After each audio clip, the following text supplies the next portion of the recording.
बिस्मिल्लाहिर्रहमानिर्रहीम। अस्सलामुअलैकुम रहमतुल्लाहि व बरकात।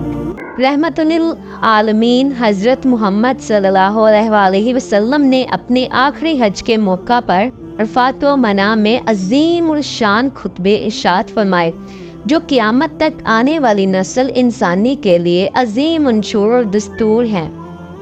जो आप सल्लल्लाहु अलैहि वसल्लम ने खुतबा इरशाद फरमाया, उसका तर्जुमा ये है। अल्लाह पाक की हम्दो सना के बाद आप सल्लल्लाहु अलैहि वसल्लम ने इरशाद फरमाया, लोगों मेरी बात गौर से सुनो।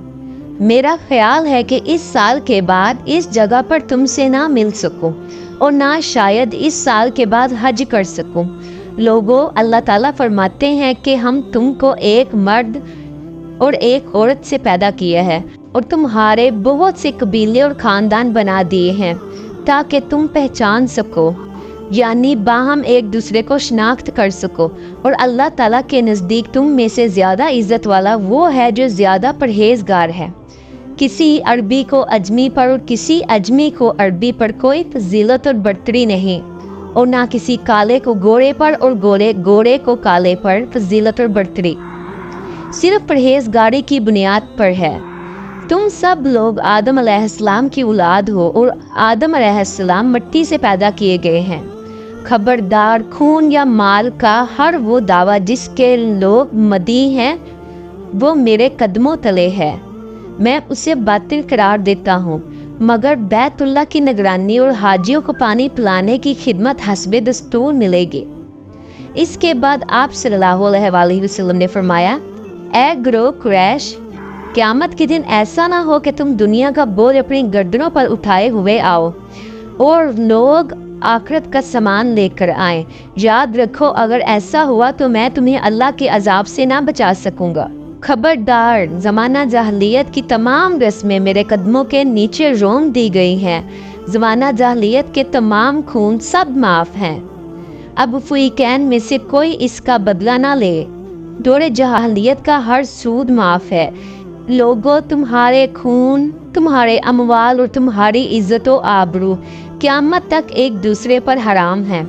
जिस तरह तुम्हारे उस दिन, उस महीना और उस शहर की हुर्मत वाजिब है, और तुम सब अन करीब अपने परवरदिगार से जा मिलोगे जहाँ तुमसे तुम्हारे अमाल का मुहासबा होगा।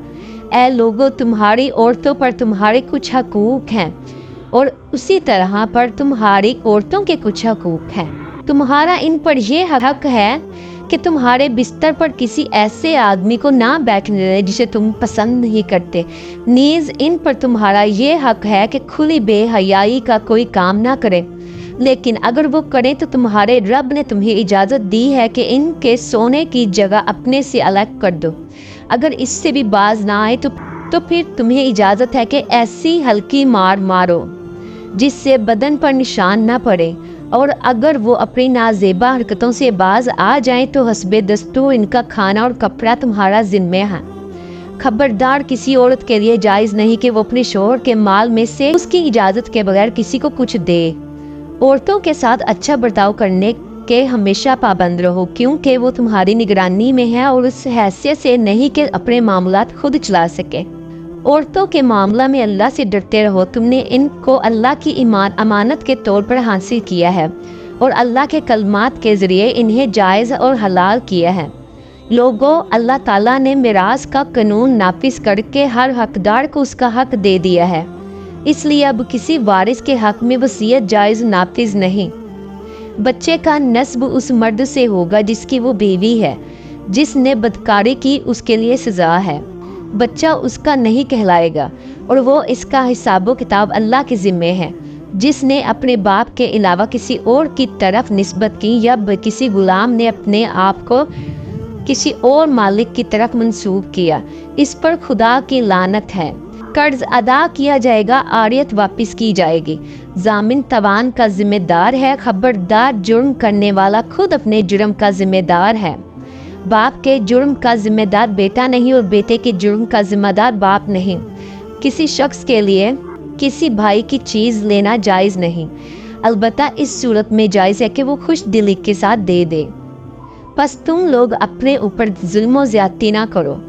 लोगों खूब अच्छी तरह समझ लो कि हर मुसलमान दूसरे मुसलमान का भाई है और सब मुसलमान आपस में एक दूसरे के भाई भाई हैं। तुम्हारे गुलाम हैं। तुम जो खुद खाते हो उन्हें भी खिलाओ और जो खुद पहनो उन्हें भी पहनाओ। खबरदार मेरे बाद गुमराह या काफिर ना हो जाना कि एक दूसरे की गर्दनें मारने लगो। जिस शख्स के पास किसी की अमानत हो उस पर लाजिम है कि वो अमानत वाले को ठीक ठीक तरीक़ा से लौटा दे। अगर कोई टिकटका नाक कटाइया स्याह फोम हबशी तुम्हारा अमीर बना दिया जाए और वो किताब अल्लाह के मुताबिक तुम्हारी क़ियादत करे तो तुम पर इसकी अताअत लाजिम है। ऐ लोगों, मेरे बाद कोई नबी नहीं और तुम्हारे बाद कोई उम्मत नहीं। मैं तुम्हारे अंदर एक नेमत छोड़े जा रहा हूँ, अगर मजबूती से इसे थामे रखोगे तो गुमराह ना होगे। वो नेमत किताब अल्लाह, कुरान मजीद और मेरी सुन्नत हदीस है। लोगों, अब शैतान इस बात से मायूस हो गया है कि इस सरजमीन पर इसकी परस्तिश की जाए, लेकिन इबादत के अलावा दूसरे मामलात में अपने पस्त अफ़ाल के ज़रिए इसकी फरमाबरदारी की गई तो वो इस पर भी राज़ी रहेगा। तुम अपने दीन को इसके शर से बचा के रखना। जज़ाकल्लाह। ये थी हमारी आज की वीडियो अच्छी लगी हो तो वीडियो को लाइक कीजिएगा, शेयर कीजिएगा और चैनल को सब्सक्राइब करना ना भूलिएगा। तब तक के लिए अल्लाह हाफिज़।